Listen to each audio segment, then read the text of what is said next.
لله رب العالمين وبه نستعين على أمور الدنيا والدين أشهد أن لا إله إلا الله وأشهد أن سيدنا وحبيبنا محمدا عبده ورسوله لا نبي بعده. قال الله سبحانه وتعالى في محكم تنزيله بعد العياذ بالله من الشيطان الرجيم يا أيها الذين آمنوا اتقوا الله حق تقاته ولا تموتن إلا وأنتم مسلمون. وقال يا أيها الناس اتقوا ربكم الذي خلقكم من نفس واحدة وخلق منها زوجها وبث منهما رجالا كثيرا ونساء واتقوا الله الذي تساءلون به والأرحام إن الله كان عليكم رقيبا.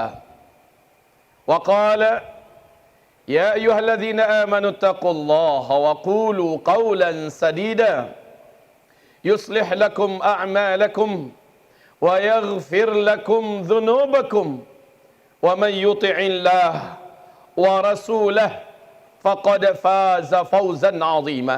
اللهم ارحمنا بالقرآن وصدق الله العظيم. وقال النبي صلى الله عليه وسلم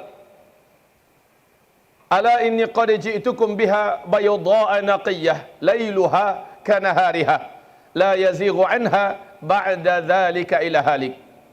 أما بعد عباد الله, pujian dan syukur yang teramat sangat dalam kepada Rabbuna Azza wa Jal yang memberikan kepada kita nikmat iman dan rezeki Islam sehingga sampai hari ini kita menjadi muslimin, muslimat, mukminin wal mukminat insyaallah taala sampai akhir hayat kita. Amin.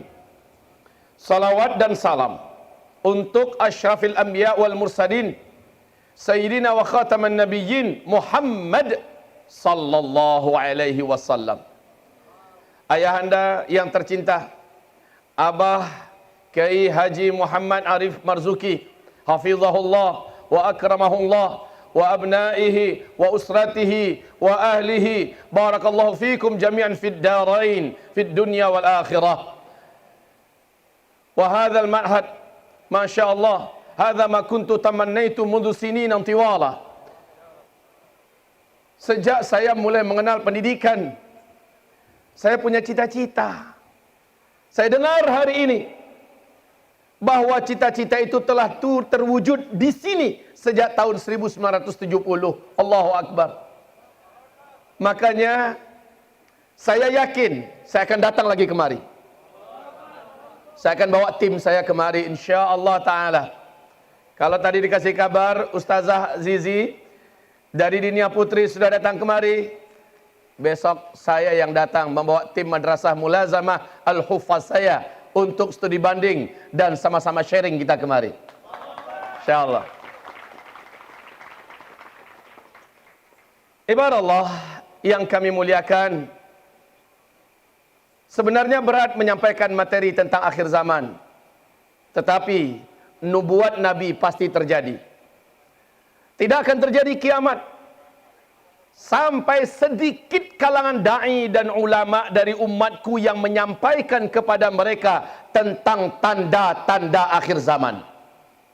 Pernyataan Nabi mengatakan sedikit berarti tetap ada. Dan sujud syukur yang teramat dalam kepada Allah Subhanahu wa taala kalau Zulkifli Muhammad Ali yang akhirnya disebut orang dengan Uzma terpilih sebagai salah satu di antara yang konsen menyampaikan tentang tanda-tanda akhir zaman. Pada waktu di Al-Azhar, spesialisasi saya adalah di Usuluddin, khusus akidah dan tafsir. Tapi entah kenapa akhirnya mengerucut kepada pembahasan tentang akhir zaman. Dan greget orang mendengarkan ini tidak pernah berhenti. Malam tadi di masjid apa namanya? Ya, Al-Markaz. Saya menyampaikan tentang indahnya syurga, dahsyatnya neraka. Tidak terasa waktu berjalan. Apalagi pembahasan tentang masalah akhir zaman. Ayahanda yang tercinta, saya diundang ke Adzikra oleh Ustaz Arifin Ilham. Rencananya jam 9 sampai zuhur.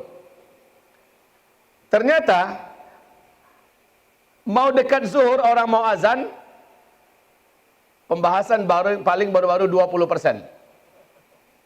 Apa kata audien yang lebih 10.000 orang? Tambah. Serius, tambah. Oke, kita tambah, Pak. Dari zuhur ke asar. Selesai baru 60%. Mereka belum puas. Tambah. Masalahnya pesawat saya jam 5:30. Saya katakan minta maaf, saya tidak bisa lagi tambah. Akhirnya sepakat mereka minta saya 10 terakhir Ramadan itikaf bareng mereka. Jadi diperas selama 10 hari itu maksimal. Hal yang sama mereka lakukan terhadap Ustadz Abdul Somad. Nggak puas mereka minta Ustadz Abdul Somad itikaf dengan mereka. Pintar banget itu Adzikra. Baik, alhamdulillah, ala kulli hal, akhirnya sampai juga saya kepada sebuah cita-cita minimal sudah terwujud di sini, dan insya Allah akan kita duplikasi untuk dibawa ke kota Payakumbuh, Sumatera Barat. Insya Allah, amin ya Rabbana. Mudah-mudahan segala kebaikan dan hikmah yang telah terlebih dahulu ditemukan di sini bisa kami copy paste nanti, ayahanda. Ustadz Mustahir, ya, Ustadz Muhammad Arif, insya Allah kita akan punya azam sama, insya Allah. Apalagi saya tahu bahwa ayahanda punya basic masa lalu yang di situ juga posisi kami. Allahu Akbar. Baik ibadah Allah yang kami muliakan, benarkah kita sudah di akhir zaman? Di mana-mana foto saya yang ini aja dipajang orang, udah capek dia berdiri macam itu. Banyak foto saya yang santai ada, tapi ini pilihan kayaknya. Baik, benarkah kita sudah di akhir zaman? Jawab nanti setelah saya menjelaskan beberapa hal berikut ini. Bapak Ibu, para sahabat semulanya mereka yakin bahwa yang dimaksud dengan akhir zaman itu adalah mereka. Kenapa? Karena Rasul bersabda sallallahu alaihi wasallam, "Bu'ithu ana wa baina yaday sa'ah kahatain." Aku ini diutus, kiamat terjadi antara aku dengan kiamat hanya kayak gini waktunya, kata Rasulullah. Beliau pun mengancungkan jari tengah dengan jari telunjuknya ke langit dan kasih jarak sedikit. Di hadis yang lain Nabi bersabda sallallahu alaihi wasallam, manakala aku telah Allah utus sebagai nabi dan rasul, malaikat Jibril memberi informasi kepadaku bahwa Israfil, sang peniup sangkakala kiamat, sudah memasukkan pangkal trompet ke dalam mulutnya, kedua bola matanya melirik ke bawah arasy tiap saat menunggu aba-aba kapankah trompet sangkakala kiamat ini ditiup. Ini menimbulkan keyakinan pada para sahabat, udah dekat banget ya. Kemudian Rasulullah juga bersabda, hai bangsa Arab, dengar baik-baik. Allah diberitahukan kepada saya dan telah dilihatkan dalam mimpi saya,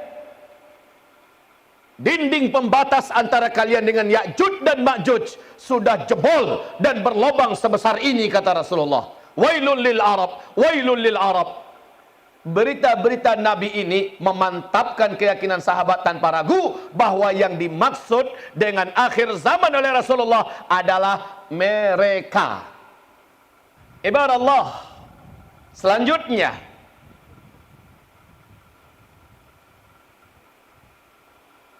membuktikan kebenaran janji Rasulullah SAW tersebut, akhirnya para sahabat kan dapat informasi dari Rasul. La taqumus sa'ah, tidak akan terjadi kiamat sampai terlebih dahulu 10 tanda besarnya muncul. Tanda besar kiamat itu harazatun manzumatun fi silk, seperti butir-butir marjan sebanyak 10 butir. Yang satu butir marjan itu ada lubang di bawahnya tembus sampai ke atas. Setiap lubang itu bisa dimasukkan tali. Maka butiran satu dengan butiran kedua, ketiga dan seterusnya terhubung di tengah-tengahnya tali, mirip dengan tasbih. Bagian bawahnya dikasih simpul, ayyuqta'u silk, ketika simpul butir-butir marjan tersebut digunting, diputus, apa yang terjadi? Meluncurlah butiran yang pertama, betul? Bagaimana dengan butiran kedua? Menyusul, pakai jarak waktu lama atau langsung? Langsung. Yang ketiga, menyusul lagi lebih cepat. Pap, pap, pap, pap, pap, pap, pap, pap, pap, pap. 10 tanda besar kiamat ini, kalau yang satunya sudah terjadi, yang kedua menyusul, jarak waktunya sangat dekat. Yang ketiga, keempat, kelima, dan kalian hanya diizinkan Allah menyaksikan sampai tanda besar kiamat yang ketujuh. Tanda besar kiamat yang pertama, dukhan. Bumi gelap gulita. Selama 40 hari 40 malam orang tidak bisa melihat matahari. Ada apa? Debu yang teramat sangat tebal bersatu dengan asap yang juga sangat tebal dan panas. Selama 40 hari bumi ini gelap gulita. Setelah itu, paling lama 3 tahun kemudian, terjadilah tanda besar kiamat yang kedua. Dajjal, fitnah terbesar di alam semesta pun muncul. Lepas dan bebas dengan izin Allah Subhanahu wa ta'ala. Dajjal mengelilingi seluruh dunia. 2/3 penduduk bumi sujud mengangkat Dajjal sebagai ilah yang mereka sembah. Dajjal hanya punya waktu 1 tahun 2 bulan 2 minggu. Terjadilah tanda besar kiamat yang ketiga. Nabi Allah dan Rasul Allah yang ke-24 yang Allah simpan dan dinaikkan ke langit dengan roh dan jasadnya, Allah turunkan kembali menjadi tanda besar kiamat yang ketiga. Dan dialah Isa alaihi salam. Isa membunuh Dajjal.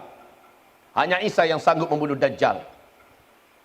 Kemudian beberapa bulan kemudian menyusullah tanda besar kiamat yang keempat, yaitu hadirnya atau lepasnya bendungan raksasa sebagai penjara abadi yang dibuat oleh Zulkarnain untuk Ya'juj dan Ma'juj. Ini runtuh. Kemudian Allah berfirman di dalam Al-Quran surah Al-Kahfi, bagaimana Ya'juj dan Ma'juj dengan segera membungkus bumi. Kerjanya cuma membunuh dan membantai. Habis. Allah yang habiskan Ya'juj dan Ma'juj. Masuklah dunia ini kepada masa-masa aman. Sejak itu dunia langsung dipimpin oleh khilafah Islamiyah, dan yang menjadi pemimpin sang khalifah ketika itu adalah Imam Al-Mahdi. Di situ terjadi 3 tanda besar kiamat lagi. Matahari terbit dari sebelah barat. Kemudian yang ke-6, binatang raksasa dapat berbicara dengan umat manusia dengan bahasa apapun. Binatang ini sangat ramah, keluar dan muncul dari perut bumi, menemui seluruh manusia dengan waktu yang sangat dekat dan cepat. Allah sebutkan binatang ini dalam surat An-Naml ayat 82. Ini bukan mitos, tapi Al-Quran. Allah yang menceritakan tanda besar kiamat yang ke-6 adalah dabbatul ardi, keluar dari dalam perut bumi. Barulah yang ke-7.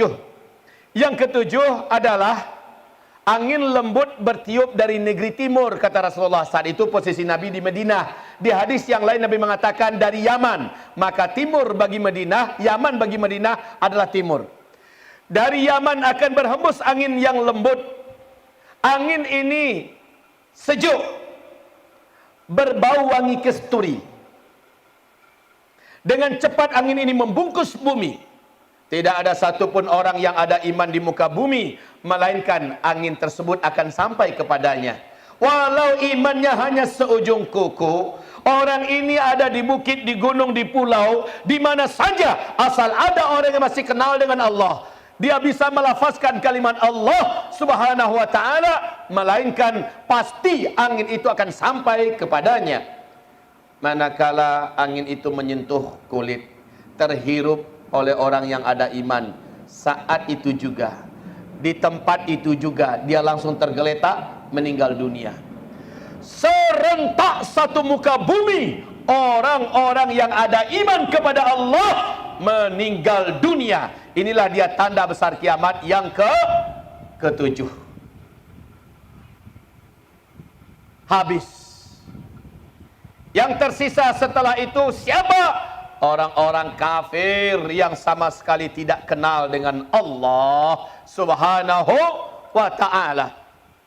Satu atau dua generasi setelah itu, kata Rasulullah, malaikat Israfil pun meniup sangkakala kiamat.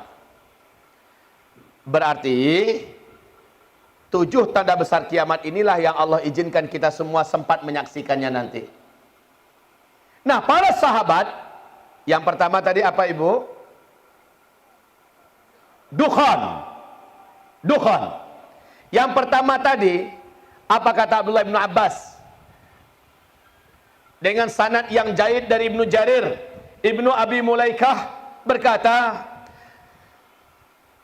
guru kami Ibnu Abbas pagi tadi berkata, saudara-saudara, semalaman saya tidak bisa tidur. Kami bertanya, kenapa wahai Tuan Guru? Karena sahabat-sahabat kami berkata, malam tadi mereka melihat meteor melesat menuju ke arah bumi. Berarti besok Dukhan sudah dimulai. Ini pernyataan siapa? Ibnu Abbas. Orang yang didoakan Nabi dengan keluasan ilmu. Semalaman kami tidak bisa tidur. Kami banyak menangis, istighfar, kami berdoa mohon keselamatan. Coba lihat. Orang salafil Ibnu Abbas merasa besok Dukhan dimulai. Itu pertanda apa? Pertanda yakinnya mereka bahwa kiamat sudah sangat dekat, dan itu peluangnya mungkin terjadi di zaman Nabi Muhammad membiarkan para sahabat dengan keyakinan mereka. Sah-sah saja. Tidak sedikit sahabat-sahabat yang lain yang juga yakin dengan keyakinan yang sama. Akhirnya kita lihat di zaman Nabi ada seorang laki-laki. Laki-laki ini bertubuh agak pendek, fisiknya gompal. Ciri-ciri wajahnya, rambutnya, kulitnya hampir mirip benar dengan Dajjal. Laki-laki ini dalam hadis disebut namanya dengan Ibnu Sayyad. Anehnya, Ibnu Sayyad tidak pernah mau beriman kepada Nabi Muhammad. Tidak mau bergaul dengan para sahabat. Kerjaannya adalah memata-matai Nabi dan para sahabat dari jauh. Dan dia tidak bisa didekati, tidak bisa disentuh. Karena dia mempunyai kecepatan gerak yang tidak ada manusia manapun bisa seperti Ibnu Sayyad. Karena mirip bentuknya, fisiknya, dan ada kemampuan luar biasa pada dirinya dengan Dajjal, akhirnya tidak sedikit sahabat-sahabat yang yakin Ibnu Sayyad adalah Dajjal.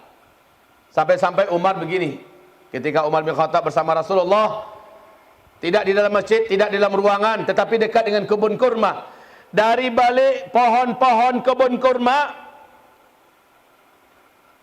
Rasulullah dan Umar tahu Ibnu Sayyad sedang memata-matai. Langsung Umar hunus pedangnya. Nanti tolong putri-putri kami yang katanya ada keberangkatan ke Turki 12 orang, insya Allah nanti ke Istanbul kan. Nanti ada satu tempat disebut dengan museum. Di situ ada pedang-pedang para sahabat. Lihat pedangnya Umar bin Khattab, gedenya minta ampun. Bisa diangkat oleh 3 orang anak laki-laki kita.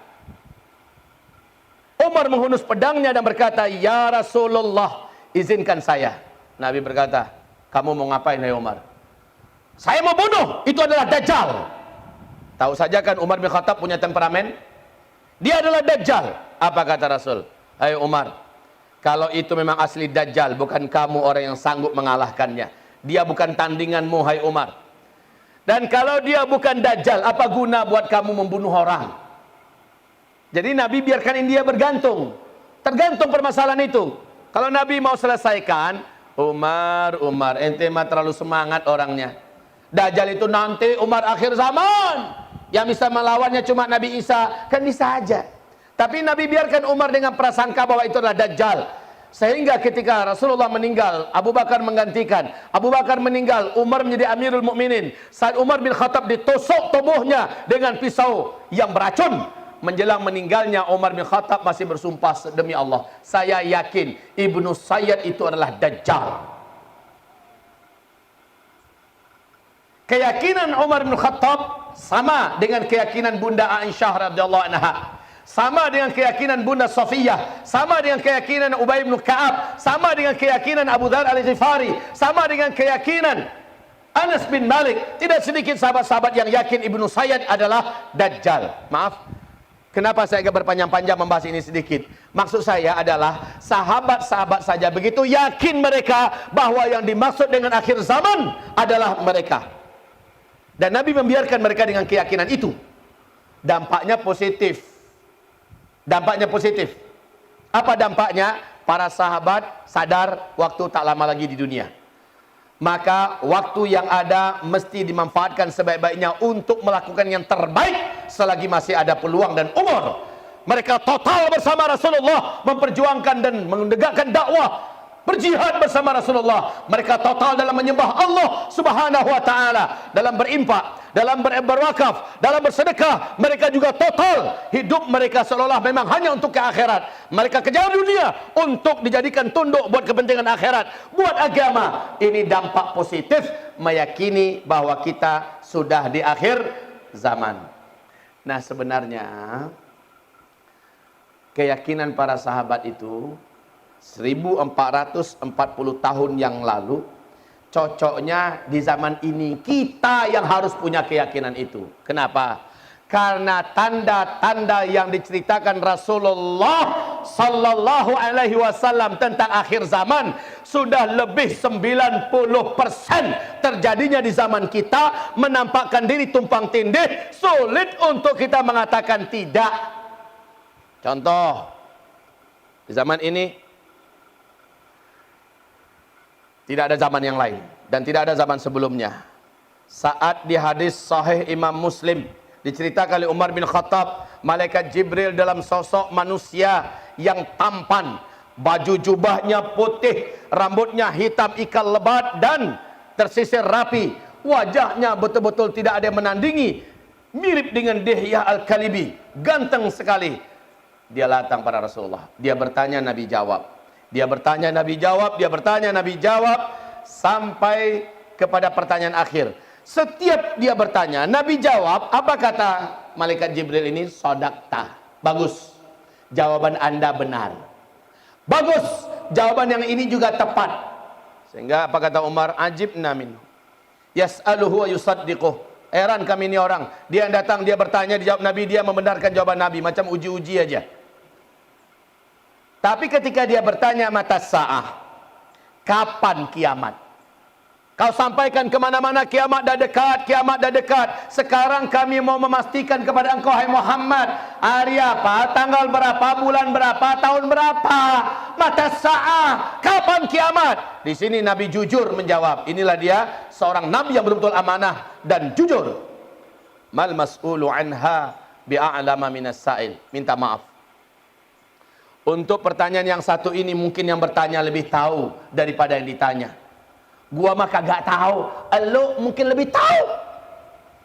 Ternyata yang bertanya itu malaikat Jibril juga sama, enggak tahu. Dan memang dalam Al-Qur'an, yas'alunaka 'anis sa'ah ayyana mursaha fima anta min dzikraha ila rabbika muntahaha. Hanya Allah yang tahu, enggak ada yang lain tahu.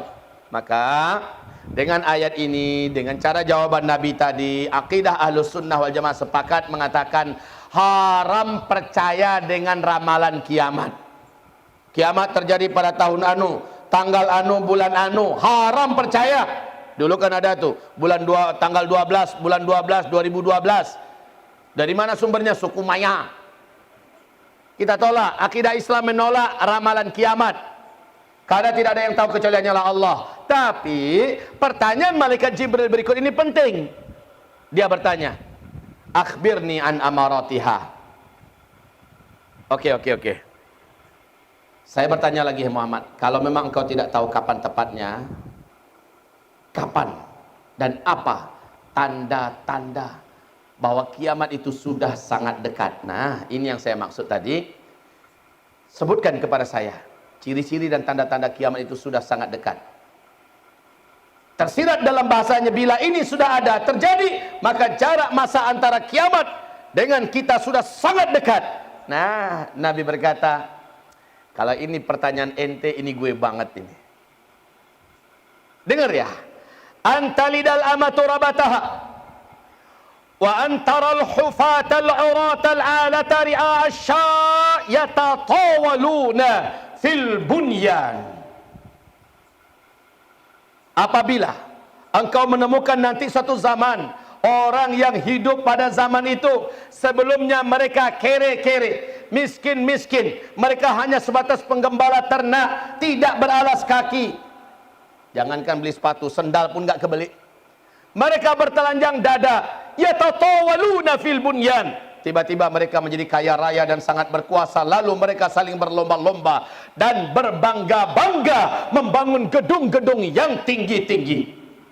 Tersirat dalam ucapan Nabi, jika zaman itu sudah kalian temukan, jarak masa antara kalian dengan kiamat sudah sangat-sangat dekat. Setelah dapat jawaban ini, laki-laki yang dianya adalah malaikat Jibril tadi langsung pergi. Nggak mengucapkan assalamualaikum, nggak mengucapkan syukur dan kasiran, thank you very much, langsung pergi. Sahabat-sahabat Nabi yang mengelilingi Nabi tadi masih macam kayak terhipnotis, dicobit oleh Nabi Muhammad. Umar, ente tahu itu orang siapa? Kagak ya Rasul. Tangkap dia, kejar, bawa kemari, giliran kita yang tanyain itu orang siapa. Siap ya Rasul. Lalu Umar dengan langkahnya yang besar, Bapak Ibu tahu, anak-anak kami tahu, Umar bin Khattab itu postur tubuhnya menurut sejarah tinggi besar dan sigap. Kalau Umar naik ke atas seekor kuda jantan, kuda perang yang dewasa, bukan kuda poni ya, bukan anak-anak kuda, tapi kuda jantan, kuda perang yang dewasa. Lalu kaki Umar tidak diletakkan di atas stirapnya, dibiarkan bergelantung begitu. Kudanya jalan, dua ujung kaki Umar ini bisa membuat garis di jalan, di tanah. Tinggi gede. Dengan sigap Umar langsung mengejar laki-laki tadi. Dan Masjid Nabawi ketika itu di Madinah, rumah-rumah penduduknya masih lapang-lapang, masih longgar-longgar. Di luar masih banyak lapang. Beda kalau kita, apalagi di Jakarta, baru keluar masjid banyak lorong-lorong tikus. Enggak ada. Lihat sana, lihat sini, tidak ada. Datang lagi menghadap kepada Rasulullah. Gimana ya Umar? Mana dia? He's gone. Dia sudah pergi ya Rasul.